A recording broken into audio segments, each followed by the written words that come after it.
ইয়া আল্লাহ, এই যে প্রবাসীরা যে এত মিথ্যা কথা কয়, এগুলো কি ফেরেশতারা এগুলা লিখবো? মিথ্যা কথা লেখে পাপ লিখবো? কিন্তু প্রবাসীরা তো প্রচুর মিথ্যাবাদী, প্রচুর মিথ্যা কথা কয়। দেশের তে ফোন দিলে যে কি বালামন্দ খাইছে নি, গুস্ত মুস্ত, কয় হ গুস্ত খাইছি, কিন্তু একটা শুকনো মরিচ ডলা দেয়া খাইয়া উঠে আবার কয় তুমি কি সুস্থ নি, শরীরটা তোমার বালানি, অসুস্থ হয়ে 3 দিন ধরে জ্বরে কাঁপতাছে, আমি পুরা সুস্থ, আমি ভালো আছি। এই যে এরকম হাজার হাজার হাজার হাজার হাজার হাজার মিশা কথা কয়, পরে এই থেকে পাপ লেখবা আল্লাহ তুমি।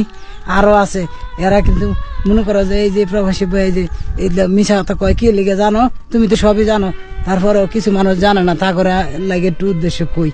এই যে দেশের মানুষ যদি কয় যে আমি প্রবাসী অসুস্থ, দেশের মানুষ চিন্তায় পড়ে যাব যে আল্লাহ হয়তো অসুস্থ, তাহলে আমার টিয়া পয়সা এই পাড়াবো, কেমন সংসার চলবো, চিন্তায় চিন্তায় দেশের মানুষ আবার অসুস্থ হয়ে যেতে, একটা ক্ষয়ক্ষতি হয়ে যেতে।